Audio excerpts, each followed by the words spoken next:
Spoštovane gledalke, cenjeni gledalci, lep pozdrav iz nove oddaje Klepetalnice, v kateri vam poskušamo predstaviti ljudi, posameznike, ki nekako so nekaj posebnega, netipičnega, neznačilnega. No in če se v zadnjem času veliko v svetu, tudi globalizacije, govori o dveh stvarih, o klimatskih razmerah, pa si mislimo, dobro, pustimo se, to se nas ne tiče, pa druga stvar, prehrana. Hrana, zdrava prehrana. In zato smo danes povabili strokovnjakinjo v našo klepetalnico. Sonja Bertalanič je magistrica varne prehrane, sicer pa zaposlena na Kmetijsko-gozdarski zbornici Slovenije, Zavod Murska Sobota. Je tako? Je tako, lepo pozdravljeni. Odlično. Sonja, torej govora bo o zdravi prehrani. Zdaj, to je že pa zgodba, ki se bolj nas tiče in če dalje bolj pomišljamo, če še tisto damo klimatske razmere na stran, ki pa so povezane, potem tudi zdravo prehrano, o tem boste še kaj danes povedali.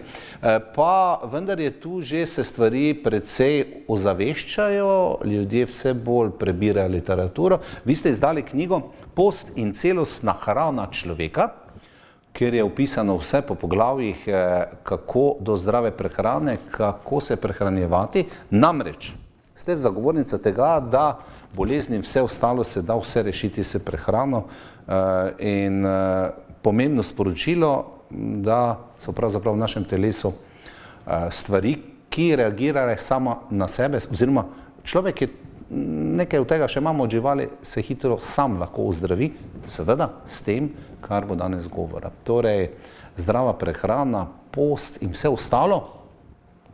Ste vegetarijanka? Ne, nisem vegetarijanka. Bo še kakšno besedo o tem rekla, ne? Bodo pa poslušali tudi veganci in vegetarijanci gotovo o tem. Torej, kaj je pravzaprav zgodba, rdeča nit te vaše knjige, kaj je tista zdrava prehrana? Torej, lepo pozdravljeni še enkrat v mojem imenu. Rdeča nit je torej dejansko izvira iz moje življenjske zgodbe, kajti moje izkušnje so me pripeljale do raziskovanja pač tega področja in sicer sem jaz na dodiplomskem študiju na Fakulteti za zdravstvene vede, ko sem pisala diplomsko nalogo, zbolela. In sicer sem imela hipertirozo, povečano delovanje ščitnice in pa tudi ostale hormonske težave, med drugim tudi predrakave spremembe in tako naprej, skratka cel spekter zdravstvenih težav. In takrat sem jaz razmišljala o tem, da bi si pomagala sama v lastni režiji na alternativne načine, kajti to področje mi je že od nekdaj zelo blizu. In takrat sem imela tudi srečo, že leta poprej, kajti moja mama je dobila v dar knjigo od Ernsta Güntherja Živeti brez bolezni. In ko sem jaz tisto knjigo prebrala, so se mi dejansko odprla povsem nova področja, spektri, obzorja, kako pristopiti k zdravju na naraven način, s prehrano, s celostnim pristopom, zdravim življenjskim slogom in tako naprej. No in potem sem se jaz odločila narediti en koreniti spremembo v mojem življenju, ne. Na ta način, da sem se najprej poslužila presne hrane in že takrat se je moje stanje izredno izboljšalo. Potem pa sem se odločila še za 21-dnevni post s presnimi sadno-zelenjavnimi sokovi v lastni režiji in na ta način sem potem popolnoma ozdravela, vse se je lepo normaliziralo. Čeprav so zdravniki, specialisti bili mnenja, da bom pač mogla biti na doživljenjski terapiji, prav tako so mi hoteli uničiti ščitnico z radiodom in pa seveda z tem njihovim protokolom za pač klasično zdravljenje. No in potem je post in pa ta življenjski slog, ki sem ga spremenila, ne, dejansko dokazal, da vse to ni potrebno, da si lahko dejansko človek pomaga sam, če le pozna pravilne načine in pa pristope. No in ta moja zgodba in izkušnja me je potem tako zelo navdušila, da sem se odločila za študij na Fakulteti za kmetijstvo in biosistemske vede, smer varnost hrane v prehrambeni verigi, s ciljem, da bom magistrirala ravno iz te teme, kajti postenje in pa področje te celostne zdrave prehrane je nekako bilo takrat še, pa tudi dan danes je v znanosti porinjeno ob rob in sem se odločila, da bom to skušala pripeljati tudi v znanost, kar mi je potem seveda tudi s pomočjo čudovitih oseb uspelo. Nekako pomemben vidik tega je spoznanje narave bolezni. Ne? Se pravi, kaj je pravzaprav vzrok. Ne? Mi gremo k zdravniki, pa zdaj ne bova nekaj obsojala zdravnika, ampak karkoli, posegamo vedno po nekih novih zdravilih, nova, boljša zdravila na podlagi kemije, jasno da ne. V bistvu pa, če mi vemo vzrok bolezni, kajti zdravje in bolezni sta nekako, če je dualističen svet, nekako sta v razmerju, tako veselje, žalost v življenju, tako tudi recimo bolezen, zdravje. In če tu mi spoznamo vzrok bolezni oziroma kaj je, potem se da prav s tem, da poslušamo tudi telo, jasno da ne. Jaz pravim, živali si najdejo, ko zbolijo, si najdejo sestavine v naravi, ki jih použijejo ali pa nekaj takšnega, da poskušajo priti nazaj. Ne. In to je pravzaprav spoznanje narave bolezni. Točno to. In mogoče celo na nek način ironično, klasična medicina zmeraj trdi, da vzroka ne pozna, vzrok ni poznan in tako naprej. Ne. Alternativna medicina, sploh nekatere veje alternativne medicine, kot je na primer tudi germanska nova medicina, pa pozna vzroke teh bolezni, so tudi znanstveno dokazani. Ne. No in ponavadi je vzrok bolezni negativni stres v vseh oblikah. To pomeni ne zgolj psihični, mentalni stres, ampak tudi okoljski, kemični, biološki, skratka tudi tisto, kar zaužijemo, kar nanesemo na telo, tudi frekvenčni, radiacijski in tako naprej. In takrat, ko recimo to stanje negativnega stresa dlje časa traja, nastopi tako imenovana faza toksemije. To je odlično opisal dr. John H. Tilden, ki je zdravil tudi na ta način s postom, s prehrano, z pozitivnim stresom, ki pa je seveda kontra negativnemu stresu. Ne? No in če to stanje negativnega stresa traja dlje časa, potem to prehaja v toksemijo, kot sem že omenila. Tukaj je simptomov preko 300, med nekako te najpogostejše spada splošno slabo počutje, slab zadah, pomanjkanje spanca, slab spanec, pomanjkanje energije, utrujenost, glavoboli, zoboboli in tako naprej. Ne. To je vse potem po poglavjih tudi lepo opisano v tejle knjigi, tudi toksemija lepo obdelana. In če to stanje toksemije traja dlje časa, se pravi, takrat, ko nastopi toksemija, to pomeni, da se je vžgal alarm v našem telesu. Ne? Se pravi, nam sporoča telo, da nekaj delamo narobe oziroma da nekaj v življenju moramo spremeniti. In naša naloga, naloga vsakega posameznika je, da skuša poiskati tale vzrok in ga odpraviti. In tukaj ponavadi, ko se pojavijo te zdravstvene težave, gremo k zdravniku, nam zdravnik predpiše določena zdravila, farmacevtska sredstva, ki seveda imajo tudi stranske učinke in tako naprej in se znajdemo potem v začaranem krogu. Vzroka ne odpravimo, blažimo zgolj simptome. To pa potem vodi tudi v nadaljnja kronična stanja. Če pa mi pristopimo, se pravi, na ta način, da odkrijemo vzrok, da ga poskušamo odpraviti, da si na naravni način pomagamo s presno hrano, s postom, z predvsem rastlinsko hrano, kajti ta hrana je izredno bogata v antioksidantih in tudi eliminira vse te odpadne snovi in tako naprej. Potem lahko odpravimo tudi uspešno tale vzrok, ki se potem, če seveda ne bomo stopili nazaj na stara pota negativnega stresa v to okolje, potem tudi trajno odpravili. Saj nasploh, zdaj že ugotavljam si, da je zdravje pravzaprav posledica zdravega življenja. Ne? Na nek način je zdravje neko normalno stanje, če tudi normalno v navednicah živimo. Ne? Zdaj pa pri vsakem je verjetno ta normala ali pa neki limit ali pa neka črta zopet zgodba zase. Ne? Nekdo, tako kot imamo prag bolečine, nekdo je pač zdrav še zmeraj. Pravite rdeči alarm, ne? Takrat še ni prepozno, Sonja. takrat še ni prepozno. Prepozno praktično ni zelo dolgo, ne? Tudi ko se pojavijo, naprimer, določena kronična stanja, tudi rakava obolenja in tako naprej, se pravi tudi te bolezni modernega časa, ni prepozno, s tem, da je pa vsekakor izredno priporočljivo, da ukrepamo takoj, ko se vklopijo ti alarmi, kajti potem smo tudi hitreje spet na zeleni veji zdravja, recimo, če tako rečem. Sonja, naša naloga je pravzaprav telesu omogočiti okoliščine. Če sem prav razumel, ko sem malce to gledal, okoliščine, v katerih lahko pravzaprav se telo samo regenerira. Res je, ja. In te okoliščine mi dejansko lahko omogočimo na zelo preprost, enostaven in pa poceni način, ne. Se pravi, to je dovolj spanca ob primernih časih, kajti recimo, če zamudimo tisto okno, ko je nekje med 10. in 4., 5. uro zjutraj, potem že zmotimo naš bioritem in potem se tudi ti hormoni, ki so nekako varovalni pri našem imunskem sistemu in tako naprej, kot je na primer melatonin, ne tvorijo. In to na dolgi rok, če imamo kronično pomanjkanje spanca, tudi zelo, zelo vpliva ne zgolj samo na fizično, ampak tudi psihično zdravje, tudi kognitivne sposobnosti padajo in tako naprej.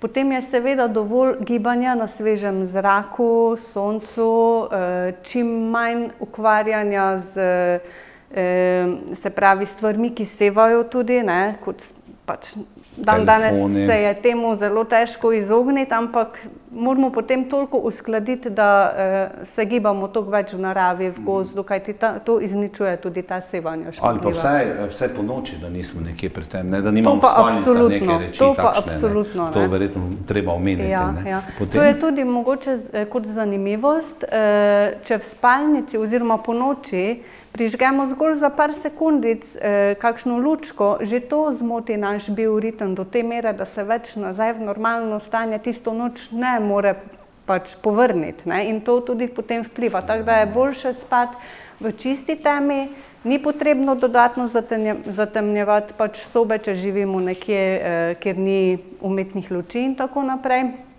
Skratka, pomembna je ta čist naravna tema. Potem je seveda zdrava prehrana, polnovredna prehrana, ki naj temelji pretežno na rastlinski hrani, na lokalno pridelani, domači, biodinamični, ekološki hrani, kajti ta hrana je najbogatejša z temi hranilnimi snovmi, tudi z antioksidanti, encimi in tako naprej, ki eliminirajo te odpadne snovi, hkrati pa regenerirajo naš organizem.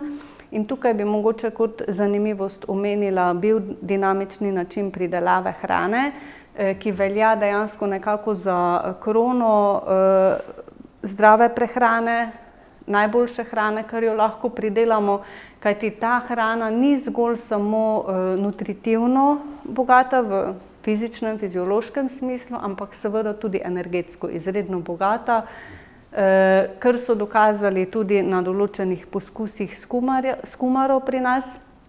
Zanimivo je bilo to, naprimer, ko so delali poskus, na kmetiji Črnelič so ga ponovili, biodinamična kmetija, naša slovenska, kjer so kumaro razrezali na kolobarje, se pravi 3 kumare, biodinamično, ekološko in pa iz konvencionalne pridelave in so potem opazovali, kaj se z njo dogaja in nekje po 40 dnevih sta tako ekološka kot konvencionalna propadli. Kaj mislite, kaj pa se je zgodilo z biodinamično kumaro? Zarasla se je nazaj skupaj, ne? In to je dokaz dejansko te živosti v hrani, ki jo omogočijo te biodinamični preparati oziroma biodinamični način pridelave hrane. Še bova seveda se vrnila k hrani, morda malo nazaj k telesu. Fascinantno ali pa ena od vaših tez, da s tem ne zdravimo nekega dela telesa, ne? Recimo klasična medicina, ledvice, zdaj pa zdravila za ledvice, ne glede kaj bo. Vi zagovarjate tole tezo, ne, Sonja, da zdravimo telo v celoti, kar je meni tudi smiselno, ko malce to gledam in prebiram, ne, se pravi, telo funkcionira kot celotna enota skupaj z seveda posamičnimi deli, ne, ampak to je verjetno pomembno. Točno to. In post je tukaj nekako tisti najbolj učinkovit način, kako povrniti celostno zdravje, se pravi doživeti dobesedno preporod, da se celo telo prerodi. To imajo zelo dobro razvito in pa naštudirano tudi v Rusiji, kjer zdravijo s postom celo v klinikah. Tukaj pri nas v Evropi obstaja klinika dr. Ota Buchingerja v Nemčiji, kjer že preko 100 let tudi se poslužujejo teh tehnik. In sicer je dokazano, da dejansko post in pa ta celostni pristop zdravega načina življenja potem regenerira dobesedno celo telo. In kot zanimivost mogoče, kar razloži tudi ozdravljanja težkih bolezni, tudi od raka na primer, na postu dejansko se vklopijo tako pametni mehanizmi v našem telesu, kajti najprej telo gre in pa eliminira vse tisto, kar je odpadno. Tudi tumorje, rakave celice in tako naprej. In dobesedno preklopi na tako imenovani samoreciklirni stopnjo. Tako da dejansko prebavlja vse tisto, kar je pač slabega, to izloči in od tega hkrati tudi živi. Zraven tega, ko ste rekli post, imate vi v knjigi, Sonja, kakšne primere zapisane ali to vsak malo samo po teh gro navodilih ali pa mora sam recimo se spopasti z tem postom, ker poznamo, ne vem, neke tiste deljene diete, pa ne vem kaj vse. Rekli ste, da ste vi upravljali post 21-dnevni samo z sokovi zelenjave in pa sadja, ne? Nekje sem to že tudi prebral, ampak koliko česa, kaj, ker tudi včasih pravijo, vem za primer, ne, kako so koprive koristne, ampak če boš vsak dan pri 3 obrokih koprive jedel, potem pride do zastrupitve pravzaprav, ne. Ja, seveda, tehnika je vsekakor izrednega pomena. Predhodno, preden gremo na post, se je seveda potrebno dobro informirati, da izvajamo na pravilen način. Pri nas, na primer, obstajajo tudi skupinska postenja. Ena od teh, na primer, potekajo pri Zavodu Preporod, kjer sem jaz osebno tudi delala magistrsko raziskavo. Tako da so v knjigi opisane tudi izkušnje teh ljudi. Preko 271 postivcev sem anketirala v tej magistrski raziskavi in njihove izkušnje so zbrane tukaj v tej knjigi. Hkrati pa je seveda tudi opisan natančen postopek in pa potek postenja, kako bi se naj človek pač postil. Kajti ni samo postenje tisto, ne. Postenje je dejansko, bi lahko rekel, tista faza, ki naredi največji preskok v našem življenju k zdravemu načinu življenja. Najbolj pomembno pa je seveda potem popostno življenje in pa vzdrževanje, ne. Le tega potem, ne. Točno to. Vse je, tako kot bržkone vse naše grde navade, od kajenja nekateri in tako dalje, je v glavi, ne. Vendarle, tu se pokaže karakter, pravzaprav človeka je pripravljen in tudi pred postom verjetno je dobro se malce psihološko pripraviti na to, je to verjetno vrednost, ne. To je izrednega pomena. Kajti človek se na silo ne more pustiti. To mora biti lastna notranja duhovna odločitev tudi nenazadnje. Kajti, kot je v knjigi tudi opisano, dotika se tudi seveda področja duhovnosti in teh subtilnih nivojev, ki jih obravnava tudi kvantna fizika, je dejansko nekako tista najmočnejša energija, ko obstaja v vesolju, naša lastna misel, se pravi tudi mind setting, kakorkoli bi pač to že poimenovali, ker pri ozdravljanju igra ključno vlogo tudi naše mentalno razpoloženje in pa odnos do naše bolezni, do samega sebe, do svojega telesa in tako naprej. In dodajam, tudi emocije zelo vplivajo na zdravje, tudi to ste nekje opisali, se pravi, emocije smo mi, znamo biti veseli, se znamo razveseliti, znamo pozabiti neke stvari, službe pa domov prenesti, bomo rekli, čisto zgodovino ali pa nekaj takšnega. Emocije so zelo pomembne. Tudi vidimo, da ljudje, ki se ne veselijo, ki so introvertirani, ki nekako zadržujejo nekaj v sebi, tudi težje preživijo neke postoperativne postopke ali pa še kaj, ne. Ja, vsekakor, ne, kajti ljudje, ki so nekako negativno naravnani, dokazano, znanstveno dokazano zbolevajo pogosteje. In tudi, kot ste omenili, so ozdravitve potem težje, včasih celo nemogoče. Kajti tisto subtilno, lahko rečemo tudi emocionalno, spiritualno je nekako krona tega našega ozdravljenja.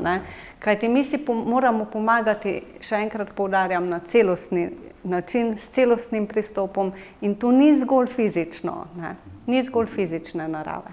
Jaz sem precej radoveden, ko sem malce to gledal, pa tudi strokovnjake, ki so komentirali tole knjigo.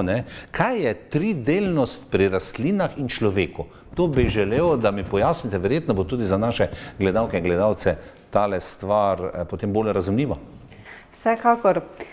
Torej, utemeljitev tako imenovane tridelnosti pri človeku je dr. Rudolf Steiner, ki je hkrati utemeljil tudi duhovno znanost, antropozofijo in pa seveda razvil biodinamično kmetovanje, valdorsko pedagogiko, antropozofsko medicino, skratka, on je bil genij svojega časa.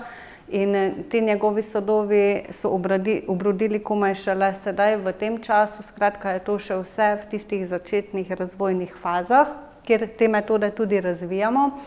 In ta trodelnost se dejansko dotika fizičnega, tako imenovanega astralnega in pa eterskega. To pa so že tiste subtilne energije, duhovnosti, katere je pa pač dejansko utemeljil v svojih knjigah in so tudi podrobneje razložena, kajti iz tega bi lahko potem naredili še celo predavanje, ker so to globoke duhovne teme, oziroma ki se dotikajo tudi življenja celostno.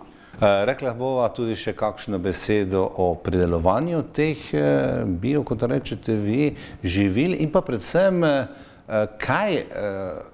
kaj vi smatrate pod presno hrano? Vemo, kaj je neka ocena presne hrane in zakaj je presna hrana tako pomembna, se to priznavajo pravzaprav tudi doktorji, zdravniki, ampak in seveda v kakšni obliki. Ja, presna hrana, namenjena recimo z terapevtskega vidika pač za prehrano človeka, je vsekakor rastlinsko temelječa hrana. To pomeni, da bi bilo najbolj idealno se posluževati lokalno pridelane, ekološko, sploh pa biodinamične hrane, kajti ta je tudi najbolj nutritivno bogata, kot sem že omenila, hkrati pa tudi vpliva na te subtilne nivoje in ohranja življenje, ga spodbuja in tako naprej. Naprimer, zelo zanimiva delitev živil je v 4 kategorije. Poznamo životvorna živila, živodejna, živostatična in pa živomorna. Med životvorna živila spadajo tista živila, ki dejansko porajajo življenje. To pomeni semena, oreščki, kalčki, poganjki, skratka vse tisto, iz česa zraste novo življenje, ker ima tak neverjeten energetski potencial tudi v sebi, kajti iz enega semena vemo, da lahko zraste celo ogromno drevo, polno sadežev. No in potem naslednja kategorija so živodejna živila. To pomeni, da spodbujajo življenjske procese, v to kategorijo spadajo sveže presno sadje, presna zelenjava in pa seveda tudi te presni sadno-zelenjavni sokovi, smutiji in tako dalje. Naslednje 2 kategoriji pa sta že bolj, bi lahko rekla, jih nekako odsvetujemo, sploh za čas, naprimer regeneracije, postenja in tako naprej, tudi popostnega življenja, kajti upočasnjujejo procese življenja, življenjske procese, hkrati pa tudi spodbujajo procese staranja in pa seveda tudi že vsebujejo proste radikale, ki pa so seveda nasprotje antioksidantom, ki so nekako tisti gradniki življenja, tudi pomagajo izgrajevati življenje. V to kategorijo potem spada vsa pač ta predelana hrana, to so živostatična in pa živomorna živila. Ocvrta hrana, industrijska hrana, ja, tudi dolgotrajno kuhanje je odsvetovano, sploh kako cvrtje in tako naprej, pa potem naprimer vse, kar je vnaprej pripravljeno, zmrznjeno, konzervirano z raznimi kemičnimi dodatki, fast food, junk food in tako dalje. Temu se je najbolje v večji meri čim bolj izogibati z vidika zdravja. Kakšno vlogo ima pri tem sladkor, ki pravimo, da je grešnik številka 1 v sodobnem času prehrane?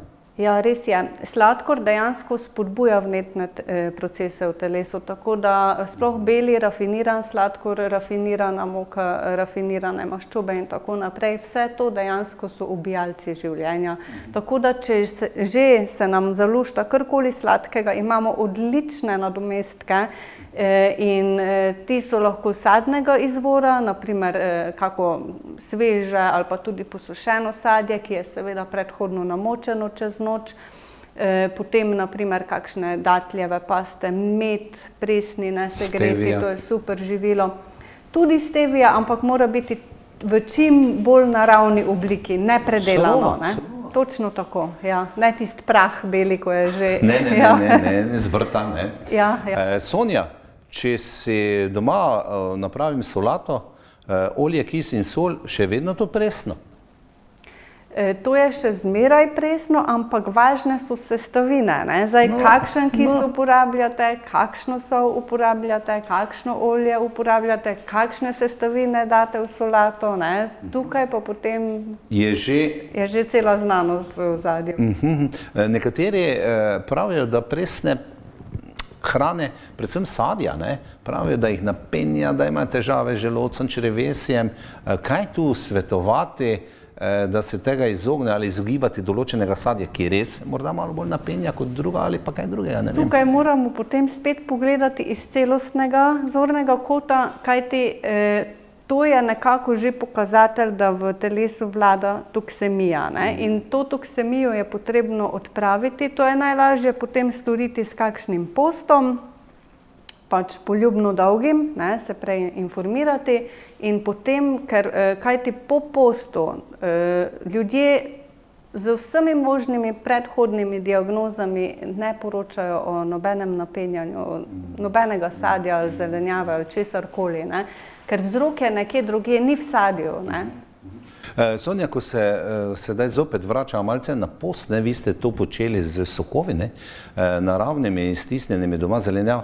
Kaj je s tem, recimo tudi prebiram, ker se zanimam za te stvari, nekatera rastline, nekatera zelenjava, nekatera sadje ne gre skupaj, bojda, ne vem, primer, bom zdaj rekel, jabolko ne gre z sokom od kumarice, to sem zdaj tako rekel čisto, Kaj v tem primeru? Tu se treba tudi potem informirati dobro, Ja, absolutno, ne moramo kar vse skupaj zmetati, pa zdaj neko tisto brozgo pač uživati, pa nam potem mogoče... Pa recimo koliko teh sestavin, recimo v en napitek, recimo, verjetno ne 10, kot ste rekli, pa 5, ampak mogoče ima največ 3, ne vem, kako je s tem. Točno to, ja, prav imate, največ 3.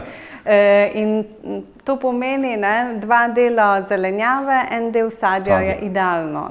Potem, naprimer, pri postu ni potrebno ne vem kako komplicirati zdaj s temi raznimi kombinacijami. Osnova je lahko korenček ali pa jabolko. Potem pa dodajamo neko zelenje in pa seveda lahko tudi citruse, naprimer zgodaj na tešče, izključno samo citruse, pomaranča, lahko je tudi izgrenivk, limonada in tako naprej, kajti citrusi zgodaj na tešče delujejo očiščevalno in pa hkrati dajajo energijo.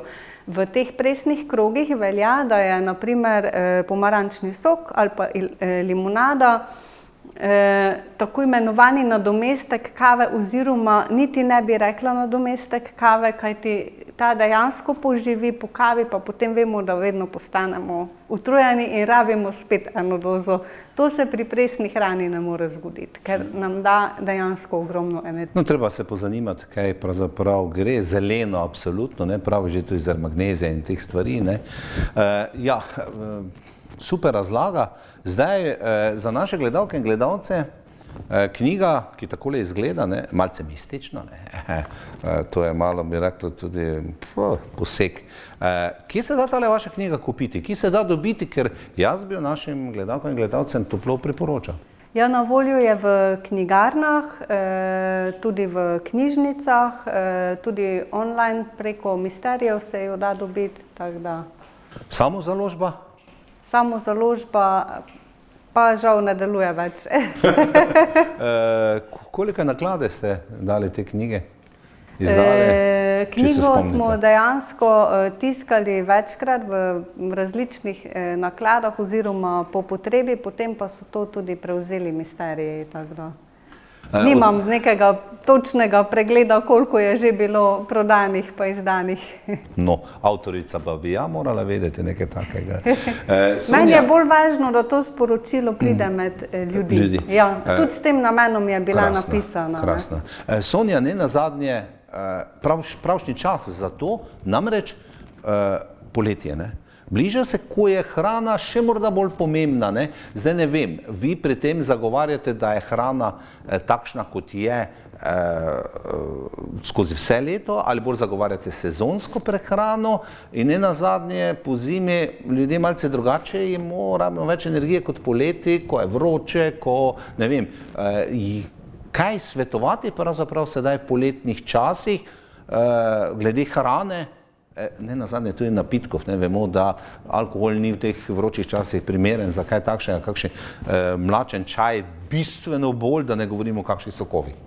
Ja, jaz sem vsekakor zagovornik lokalne sezonske prehrane in sicer naprimer poleti posegamo bolj po teh lahkih napitkih, jedeh, solatah in tako naprej, na 1001 način, lahko sadje in zelenjavo, potem s kakimi stročnicami, semeni, oreščki in tako naprej. Po zimi pa potem seveda tudi kakšna fermentirana zelenjava, enolončnice, recimo recepti naših babic, tudi so zelo aktualni, kisla repa, kislo zelje, potem kaki žganci, krompir in tako dalje. Kar se pa tiče naprimer teh žitnih, mokastih izdelkov, pa seveda v čim manjši količini in pa seveda iz teh ekoloških žit, naprimer kot je tudi pira, lahko dodamo nekaj konopljine moke. Beljakovinski kruh morda, ne? Tudi lahko, ja, in pa seveda droži, ne, namesto kvasa. Ja, pa potem naprimer našo piransko sol, nejodirano, lahko celo solni cvet, ki je najbolj kvalitetno, kaki kanček kvalitetnega olja. Je to to? Je to to. Sonja, zdaj pa mi še čisto enostavno povete, kako jaz kot laik ločim, kaj je ekološka hrana pridelana, kaj pa je biometrična. Kje in na kakšen način, to morava povedati, lahko to vem ali pa živim v nekem prepričanju, da je to tak, pa v bistvu ni tak. Ja, res je. Se pravi, ekološka hrana ima svoj certifikat, ekološki, biodinamično pridelano hrano pa poznamo po certifikatu Demeter. Demeter? Demeter. Ja, to obstaja tudi naše slovensko združenje Demeter, obstajajo tudi biodinamična društva in tam lahko na njihovi spletni strani najdemo tudi vse naše biodinamične kmetije in pa ponudnike. To sem hotel vedeti, kje, kako, jih je veliko v deželi ob Muri, v Prekmurju in Prlekiji? Čedalje več. Je res, da je ta hrana malce dražja, ampak? Vsekakor se splača, kajti zdravje je verjetno vsakemu na prvem mestu, ne? S to lepo mislijo bova končala, Sonja, najin pogovor v klepetalnici. Lepa hvala, da ste prišli, da ste nam predstavili tole knjigo, predstavili pravzaprav, kako bi morali zdravo živeti. Kajti zdravo živeti, stil zdravega življenja potem prinaša tudi vse. Kar pa je zraven, seveda pa je tisto dodana vrednost. Hvala vam za obisk v studiu. Hvala lepa za povabilo. Cenjene gledalke in gledalci, Sonjo Bertalanič, ona je pravzaprav magistra varne prehrane, tudi z njeno knjigo, ki je Post in celostna hrana človeka, naslov, smo govorili o zdravi prehrani, o zelo pomembnem faktorju, ki lahko človeštvo, gledam v prihodnost, zaščiti najbolj. Do prihodnje oddaje Klepetalnice vam želim vse dobro zdravja, zdravo se prehranjujte in srečno.